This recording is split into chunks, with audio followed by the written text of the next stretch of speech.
And I don't know who needs to hear this, but you're in the middle of something right now, and you've been trying to fulfill all of these things that you're good at, and God said, it may be good, but is it me? Is it a good thing or a God thing? And many times that means we're gonna have to divorce what our degree says, what our family has told us, what we've spent all this time doing. The very first thing that God says to man is be fruitful. There you go. The very first thing is be fruitful. Very law of first mention. This is what he expects from you, be fruitful. Every day you breathe, be fruitful. He's still saying the same thing. Now, let me go a little bit deeper and say you can't be fruitful if you're not seedful. Wow. Whoa, yes. Okay? Come on. So when you start talking about destiny, destiny doesn't begin with the fruit, it begins with the seed. There is a seed of greatness in you. In my life, people think that I'm somebody that just came out of nowhere, but I've been in the dark room for a decade. Come on now. I've been in a place with no exposure, that God was developing me. See, if you get too much exposure too soon, it ruins that image. And I think the thing that in our generation where people are popping up, it seems like some people are popping up, but anybody who's an overnight success, I always try to figure out how long have they been in the dark room? Yeah. Because the dark room is where God develops your character. The dark room is where God keeps working those things out of you that you still can be used on a platform, but you know are nasty behind the scenes. The dark room are the places that God begins to say, change that. Stop hanging with those people. And I was in that season, and then God decided for some reason to elevate me to being the executive pastor of our church. And I said, I literally looked at our pastor and I said, what does that mean? He said, I don't know, but we'll figure it out together. Wow. And he started inviting me into business meetings and to make day-to-day decisions and to help plan sermon series and to do all of these different things in our church that was planted in the hood of Tulsa, because our pastor had a vision to come there. Tulsa, though it's known for a lot of amazing things, it has a very dark history. And right now it's 2021. This is the 100th year of the race massacre that happened in Tulsa. If you look it up, the Tulsa race massacre, race riots, you can look that up. And there was a huge division racially in our city. And if you don't know this, our pastor that founded this church is a white gentleman. And he felt that God told him and his wife, Pastor Debbie, in 1999 to go to North Tulsa and reverse the curse. And that whole thing started on Greenwood Street. Come on now. So they named the church Greenwood Christian Center. And 16 years, they poured their life into this. And then they felt at some point I was supposed to be the one to help them with this journey. And it's just funny how God works, that they begin this process. I become the executive pastor of the church, and I'm about to leave to go to New York, LA to follow my passion in music. Because I felt like, okay, I've done the church thing. I've helped my parents in ministry. I've helped them in ministry. Now let's do something else. And I came into that meeting and they said, we don't believe we have the vision for where this church is supposed to go next. I said, wow, that seems like something you really need to pray about. and they said, we think you do. And I said, oh, no. I said, no. I'm sorry if I misled y'all this whole time I've been serving. Like, I know I'm not supposed to be a pastor. My words verbatim was, I don't even like people that much. That's what I said to them. And he said, but don't worry, it's a 5-year plan. This is 2014. Don't worry, it's a 5-year plan. And I was like, okay, good. I might have time to go back to seminary or try to figure out some things. This is September 2014. I became the lead pastor February 1st, 2015. Lord have mercy. 6 months later, I become the lead pastor. And all I know, Matt and Laurie, is that there was a divine grace that came over my life on February 1st, 2015, when me and my wife stepped into that role. And we stepped in knowing that we didn't know anything except God was with us. And when we doubled down that God was with us, we said, whatever comes, whoever goes, whoever leads, we're gonna do what God's called us to do. And at that point, we were a church of about 300 people planted in the hood of Tulsa in a converted grocery store, and we decided to be faithful. And in that moment of being faithful, we were met with all kinds of challenges, anything that a regular church planner would go through. We believe you're the man for the job, but the wrong man for our family. Yeah. People leaving, people going, people voting with their dollars. And I had heard God say one thing to me so clearly. He said, you need to buy new cameras. Now, I know that must be the most unspiritual thing that most people would say, and people left the church over it. My goodness. But I stood up in front of our church and I said, with my knees shaking, and I was like, I know I heard God that we're supposed to buy new cameras.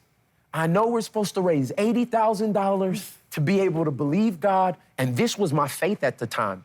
And there are people that sit in the audience right now that were there when we did this, and by faith, we raised that $80,000, and we got new cameras, and I was like, now what, God? And he said, I just want you to put them on YouTube. And so from the time I became the pastor, we just put my messages on YouTube, and only about 100 people would watch it. And most of them were my mom, who's sitting in the front row right now. Mom, thank you for you and your prayer group watching. But there was no traction, there was no plan, there was no marketing, it was just obedience. And I pastored our church. And in 2017, something miraculous happened. It was a moment where God challenged me to be obedient and do less. I can remember it like it was yesterday, 2015 and 16. We saw a little bit of growth, but it was nowhere near what we planned on and what we thought God was going to do. In 2017, after having our best year ever at the time, God said, you need to do less. You need to find the pace of grace. I was like, what in the world are you talking about? A huge message. Yeah, To me. yeah, I love this. The I was pace like, of grace.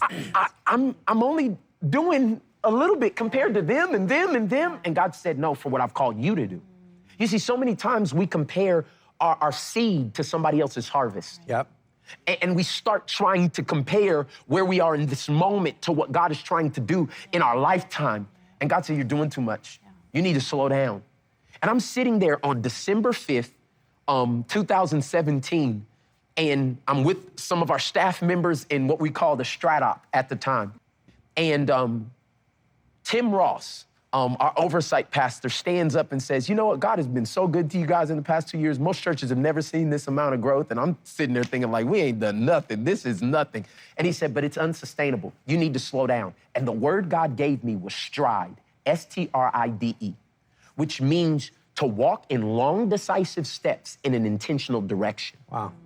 And I began to search all of the scriptures about Jesus walking everywhere. And if I was a son of God and I could stand outside of time and I knew there would be Teslas and I knew there would be horses and I knew there would be Segways, I would have at least had some technology to help me get from city to city. But where you find Jesus is he always walked everywhere. He walked everywhere.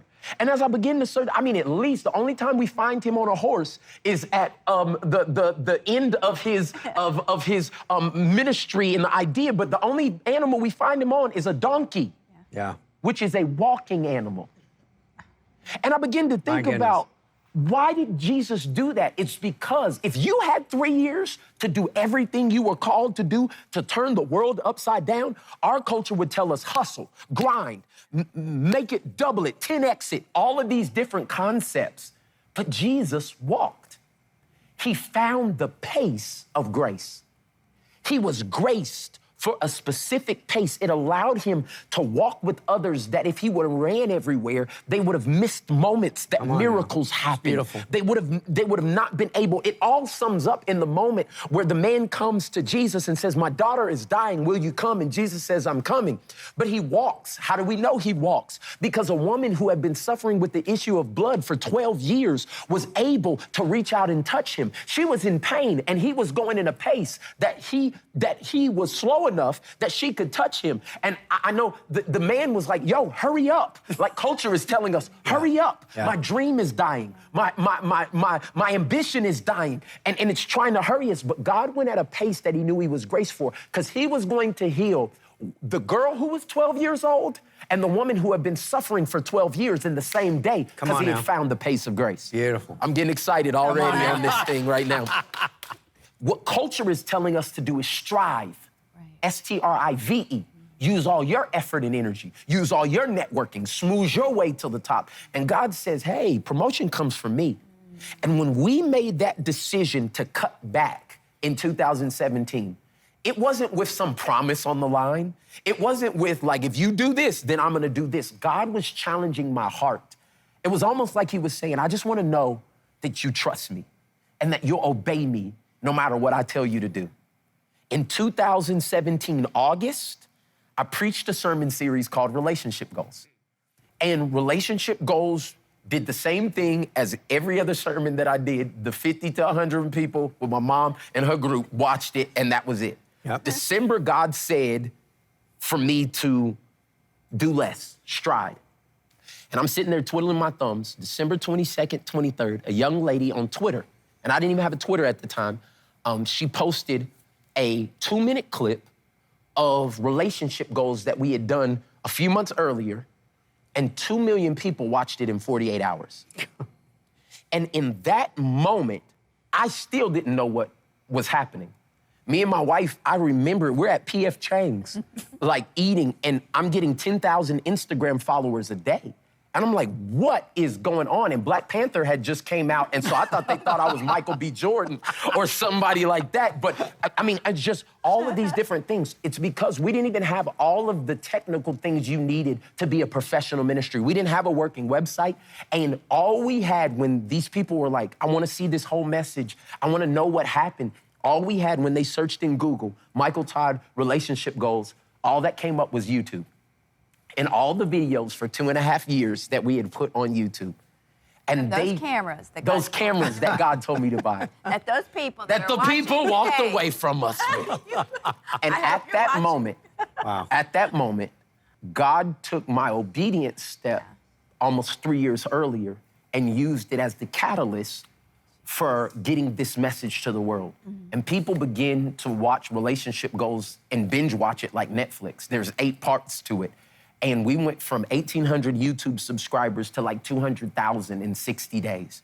And things started happening and people started calling. And when I was in my 21 days of prayer and fasting, because that just happened at that moment, I was praying and God said, take 2 engagements a month this year. And I said, 2 engagements a month? I said, last year I only had 4 people ask me to come speak anywhere. God knew the pace that I needed to go at, to be graced for what he called me to. And within about 6 months, 1,800 speaking engagements requests came in from all over the world. And we ended that year doing less than 12 engagements because I had learned from this moment the value of the pace of grace. Okay. I love it. That segment was a world record, by the way, because you gave a testimony and preached 2 different sermons inside of it. Like that's the difference between what we have and what we were going for. I was going for God, and I got this. And I think that's what people, they go for the this and hope God comes. Yeah, hope God bless. Hopefully this was you, God, but I'm going for this. I'm going for the social media fame. I'm going for the big church. I'm going to break all of the records for a church planner. I'm going for the business records. And I never went, you will not find anywhere written down that I want to be a pastor that does this and that does this. I never wrote that down. God, I just want to be in your will. Yeah. I want to know your purpose for my life. Like, I need to know what God has called me to do. And this is the thing that I tell people all the time. Don't fulfill your potential. Fulfill your purpose. Yeah. All throughout our childhood, we're told to fulfill our potential, but that's actually not a smart thing to do when your focus is Jesus, because Jesus had all the potential in the world. He could have been the Caesar. He could have been a Roman soldier. He could have been whatever he wanted. But when he climbed up on that cross and gave up his life, what was his word? It is finished. Not his potential, his purpose. And I don't know who needs to hear this, but you're in the middle of something right now, and you've been trying to fulfill all of these things that you're good at, and God said, it may be good, but is it me? Is it a good thing or a God thing? And many times that means we're gonna have to divorce what our degree says, what our family has told us, what we've spent all this time doing. It's because my purpose may be raising those kids. My purpose may be writing a book that only 300 people are able to read, but those 300 people then go on to turn the whole world upside down. My purpose may be serving in that local church in an area that doesn't get the platform, but is able to instill into people the true love of God. It's not about the thing that provides the greatest platform. It's the thing that God looks at and says, that's what I purposed you for. And for me, my story, I'm still discovering who I am as I walk in purpose. I don't know where I'm gonna be 5 years from now, 10 years from now, 15 years from now, because I never saw any of this. I never wanted any of this. But when it's given to me, now it is my responsibility to steward over it. But you cannot allow people's issues to detain your destiny. You cannot do that. There you go. You have to know who God created you to be. And then follow that. Follow that into new idioms of thought, new realms, new creativity, new resources. Go where nobody's ever been before. Most of the people that we admire today, we hated them in their lifetime. There you go. I tell you, if Martin Luther King came back out of the grave today, he would be shocked at streets named after him and schools named after him. They hated Dr. King in his lifetime. That's why he got murdered. And it wasn't just white folks. Black folks didn't always take him in either. There were many, many churches that would not let Dr. King come in the door. He was highly controversial. If you are going to do something that matters, you cannot be swayed by whether people like you or do not like you. You have to stand up and go ahead. You know, as you're saying that, I'm thinking about Jesus when he came into Jerusalem and all the people are saying, Hosanna, Hosanna. And 1 week later, those same people are saying, crucify him, crucify him. And it says that Jesus didn't give ear to man because he knew what was in the heart of man. And I think just what you're saying, I'm thinking you're just really like Jesus, is that if you're going to pioneer a road, you cannot be swayed by... How do you allow the naysayers not to get to you? First, let me touch on the thing you said about Jesus. Jesus was radical. Totally. Oh my gosh, Yes, Jesus was radical. He went in church and turned over the tables and started beating people. Jesus was radical. Cursed a tree and told it to die. Jesus was radical. Yes, ate food on the wrong days with unclean hands, broke all the rules, fed people, ran around with wine bibbers, controversial, didn't fit the mold, stood out. Church people gave him the blues. Hello. The blues, okay? Jesus was radical because you cannot be revelational and be religious. There you go. Okay? If you're going to walk in revelation, you can't walk in tradition. And people love traditions because they make them feel safe. Just keep it like it was. Don't move anything around. Don't do it. Read the scripture first and then say the prayer. You're not supposed to say the prayer until you read the scripture. We got more rules for which there are no scriptures than any place in the world. Totally. But we are serving a radical Jesus. Come on. A radical, relentless Jesus who talked to people he wasn't supposed to talk to. You know your people have no dealings with my people. That's what the woman at the well said to him. He broke rules. He crossed the line. He got engaged with people. And yet we have a church today who, if they see you with anybody who doesn't believe like you believe, what are you doing with them? What are you doing with her? Jesus hung out with them. Come on. It was the us's he stayed away from. Because I think people don't understand this. First of all, that little clip that they played where I was talking about if you woke up and you were not dead, you still have a destiny. See, I think a lot of older people have talked themselves out of the fight. There you go. Well, I'm old now. That's it. You know, I'm getting older now. And we start playing this role that's been taught to us that you should go sit in a corner and dry rot. The devil is a liar. A liar. A liar. Come on. I'm not doing it. You have to watch the language that people will infuse upon you, and they'll make you confess things that make you sick. They will make you confess things that make you die. You'll get to a certain age and you'll start calling sickness on you because you think that this is the way old people act and this is where I'm supposed to act, and we start playing a role, and then the body cooperates with the role we play because the less you use it, the less it will work. So after a while, you have really talked yourself into dying. When God is pumping life into you, life into you, life into you, life into you, every day, every morning, every day, God is saying, live. Live. And he wants you to live for a purpose. There you go. There is a reason you are still here. He's not just being nice to you. God's letting you live because there's something he wants you to do. Come on. And if you're not dead, you ought to do something. You ought to. You ought to do something every day. Every day. Come on. Every day you ought to do something. Move something. Say something. Write something. Speak something. It's never too late to have a destiny. Totally. It's never too late. And so I think that so many times we hung up our guns too soon. Totally. I was talking to Bob Schaefer, you know, and the journalist, and he told me, he said, let me tell you something. He said, don't ever think you're old. He said, everything major that happened to me happened after 65. Whoa. Everything major in his career, in his life, happened after 65. Sometimes we groom ourselves to think a certain way. Look at the men who are serving in Congress at 70 and 75 and 80. Our president is 70. Come on. You know, you're talking, I'm thinking, I was just with my spiritual mother, Joyce Meyer, the other day at 74. Still doing more than I had to run to keep up with her. She's Right. like walking 5 miles every day. She lifts heavier weights than me, no joke.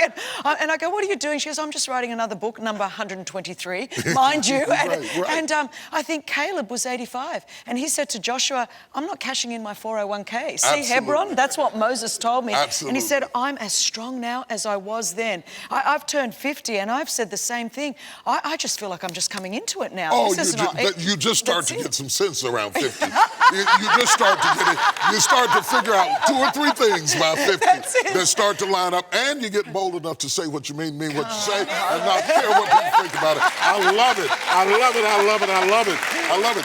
And stats say that baby boomers are living longer and healthier than ever before. We're having to reorganize our cities to accommodate the fact that we are healthier than we have been, and we are living longer than we have ever been before. That's important.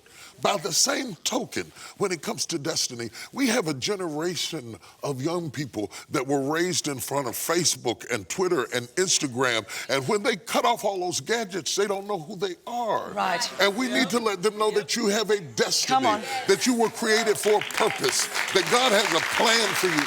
There are no mistakes. There are no mistakes. There are no accidents. Whether you knew your mother, knew your father, or not, you are not an accident. You are not a mistake. God brought you here for a purpose. He has a plan for your life. You got to discover your gifts and get in the game. Roll up your sleeves and start duking. Oh, I'm about to get Amen. fired I'm up. about, I'm can you to get just fired go? up. See, she and I were talking in the back. She marveled at the fact I started preaching at 19. Yeah. I started preaching at 19. I started pastoring at 22. By the time I was 30 years old, I was on national television around the world. I was 38 years old when I came to Dallas. I'm telling you, it's never too early to start, and it's never too late to start. At every age, you can be productive because there is not. Let me say this one thing because I feel like preaching. Get all fired up. The very first thing that God says to man is be fruitful. There you go. The very first thing is be fruitful. Very law of first mention. This is what he expects from you, be fruitful. Every day you breathe, be fruitful. He's still saying the same thing. Now, let me go a little bit deeper and say you can't be fruitful if you're not seedful. Come on. Whoa, yes.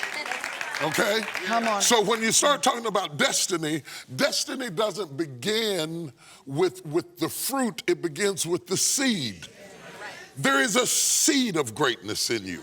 There is a seed of greatness in you. It may not be reflected in your finances. It may not look like it. Your friends might not acknowledge it. Your kids might not be speaking to you. Your dog may not even want to come near you and sit on your lap. But if you are here and you are sucking oxygen out of the air, there is a seed in you. There is a seed in you. And if you will nurture it, I don't care if you've been in prison, I don't care if you're watching me from prison right now, I don't care if you have autism, I don't care what they have put on you. There you go. Come out of all of that. Come out of all of that. Come on. There's a seed in you. There's a seed down in you, and just a seed. And this is what God is going to ask us. This is what God's going to ask. In the parable, when the householder went and he left one man a talent, another one he left 2 talents, another one he left 5 talents. When he comes back again, he says to them, what did you do with what I gave you? Whoa, yeah. What did you do with what? They talked. I don't want to hear about who talked about you. I don't want to hear about what your mother did. I don't want to hear about your neighborhood. I don't want to hear about your Aunt Kizzy. I want to know, what did you do with what I gave you? Got a voice? Sing. Come on. Got a pen? Start writing. Got a picture? Take the picture. If you can paint, paint. Whatever God gave you. If you can cook, cook. What did you do? That's it. With what I gave you? We have a doing God. He is an active God. He wants you to do something. It's not just thinking it, it is doing it. And if he gave you life today, if you're watching me right now, do something. Bust a move. Come on, come on. Go for something. Do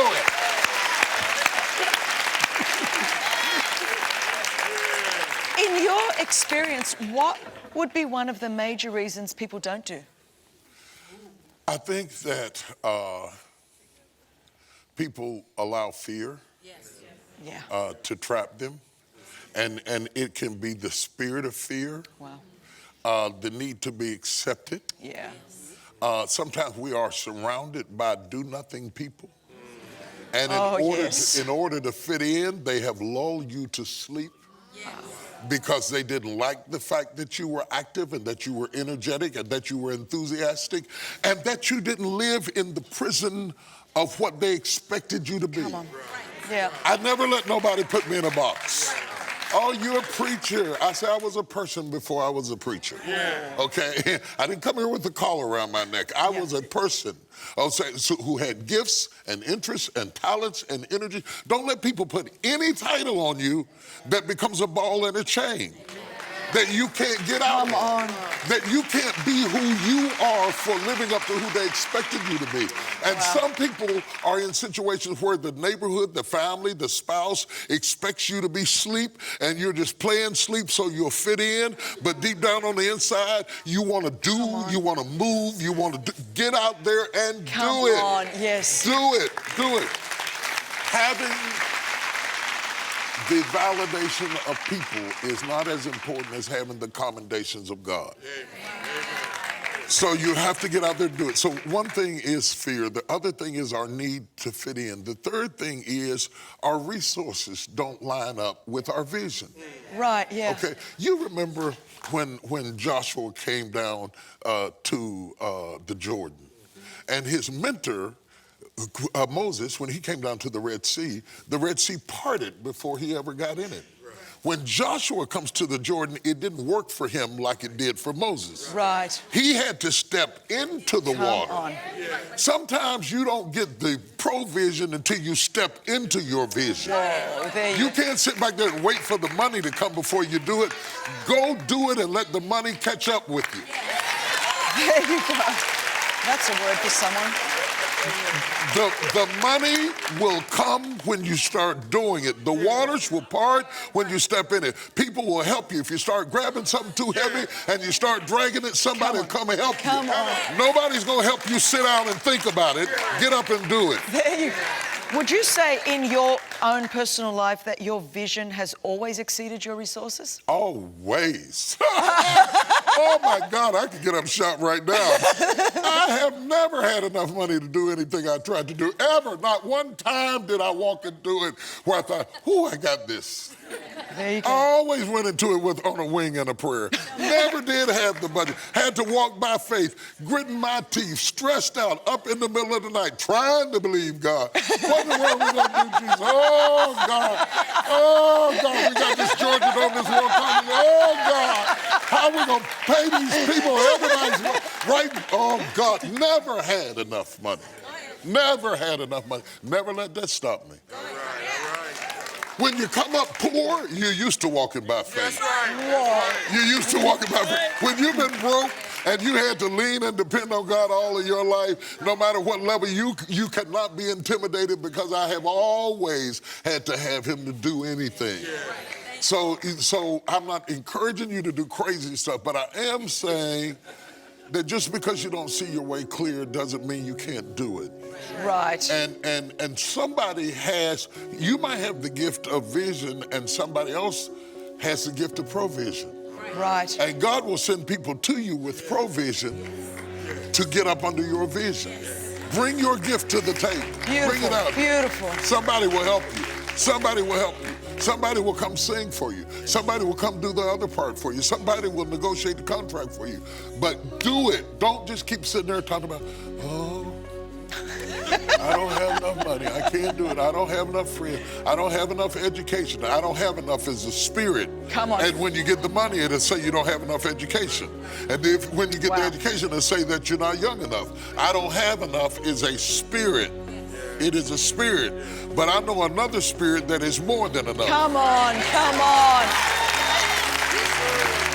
And you need to let that spirit of the Holy Ghost, which is more than enough, come against that I don't have enough and going out there and do it anyway. I never had enough, son. I never had enough. I see that young man looking at me right now. I never had enough for anything I did. I was always uncertain. I was always insecure. I was always afraid, but I did it anyway. Do it anyway.